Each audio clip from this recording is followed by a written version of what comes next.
സത്യം പറയാലോ, അർജുൻ ശ്രീതു കോംബോ എന്ന് പറയുന്നത് ആ വീട്ടിൽ ആർക്കും അത് ഫീൽ ചെയ്യുന്നില്ല. കാരണം നമ്മളിപ്പോ ആ വീട്ടില് പിന്നെ 24 hours നമ്മൾ ദിവസം അവിടെ ഇരിക്കല്ലേ. എനിക്ക് അറിഞ്ഞൂടാ, ഞാൻ നേരത്തെ കടന്നുറങ്ങുന്ന ആളാണ്. കാരണം എനിക്ക് എന്റെ ഉറക്കം മുഖ്യമാണ് ബിഗിലെ.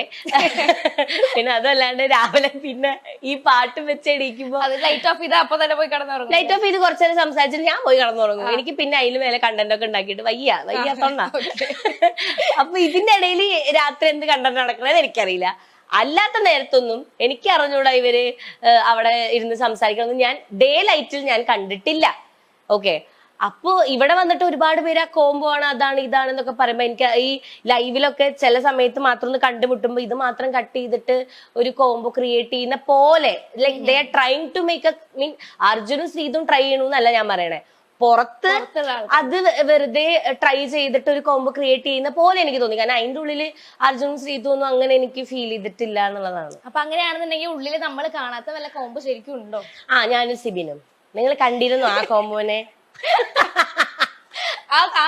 ഞാനും ജാനും, ഞാനും ഋഷിയും. അതാണ് നിങ്ങൾ അറിയാതെ പോയത്. കഴിഞ്ഞ 2 ആഴ്ച ഉണ്ടായിരുന്നല്ലോ അവിടെ. ഫസ്റ്റ് കേറി ചെന്നപ്പോ തന്നെ പൂജയ്ക്ക് പറ്റൊരു ടാസ്ക് ആണ് കിട്ടിയത്. എന്താണ്? വർത്താനം പറഞ്ഞ് ആ ഒരു ഇതില് തോൽപ്പിക്കാന്നുള്ളത്. അതില് ഭയങ്കര പുലിയാണ്. കറക്റ്റ് കേറി ചെന്നാൽ തന്നെ ആ ഒരു ടാസ്ക് കിട്ടുകയും ചെയ്തു. അപ്പൊ ആക്ച്വലി അന്ന് ഗബ്രിക്ക് ഇട്ടിട്ട് നല്ലോണം ഗബ്രിക്കെതിരെ നല്ല രീതിക്ക് സംസാരിച്ചിട്ടുണ്ടായിരുന്നു. അപ്പൊ ആക്ച്വലി അത് ഇവിടുന്ന് കണ്ടിട്ട് പ്ലാൻ ചെയ്തിട്ട് ഗബ്രിനെ ഒരു കണ്ടസ്റ്റന്റ് ആയിട്ട് ഇരുത്തി താഴ്ത്തണം എന്നുള്ള രീതിക്ക് പ്ലാൻ ചെയ്ത് പോയതാണ്. അത് ഓൾറെഡി അങ്ങനെ തന്നെയാണോ? ഞാൻ അവിടെ കയറുമ്പോ തന്നെ പറഞ്ഞിട്ടുള്ള ഒരു കാര്യമാണ്, I don't target people, I target the topics എന്ന് പറയുന്നത്. എനിക്ക് അവരുടെ വിഷയങ്ങളെ ടാർഗറ്റ് ചെയ്യുന്ന ആളെ. എനിക്ക് ഗബ്രിയുടെ അടുത്തൊന്നും ഒരു ദേഷ്യമില്ല. ഞാൻ ഗബ്രി അല്ലാണ്ട് കുറെ നേരം സംസാരിക്കുന്ന ഒരു ആൾക്കാരാണ്.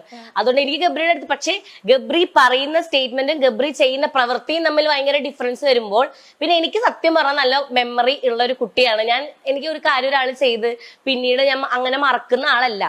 അപ്പൊ ആദ്യം ശരണീച്ചി എന്തോ പോയിന്റ് സംസാരിച്ചപ്പം ശരണീച്ചിയോട് പറഞ്ഞു സ്പോർട്സ്മാൻ സ്പിരിറ്റിൽ എടുക്കേണ്ട ഒരു ഗെയിം ആയപ്പോൾ എന്ന് പറഞ്ഞപ്പോ പിന്നെ നമ്മൾ ഇവിടെ ഇരുന്ന് കണ്ടോണ്ടിരുന്നല്ലേ ഇതൊക്കെ.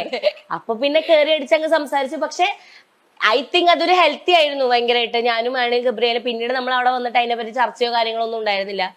പിന്നെ ആ ടാസ്കില് ആരെ പറ്റിയിട്ട് ആരും അങ്ങോട്ടും ഇങ്ങോട്ടും ചർച്ചയൊന്നും ചെയ്തില്ല. ബിക്കോസ് അതൊരു ഡിബേറ്റ് അല്ലെങ്കിൽ അതൊരു പ്രസ് കോൺഫറൻസ് ആയിട്ട് ബാക്കിയുള്ളവരും കണ്ടത് അങ്ങനെ വിട്ടു.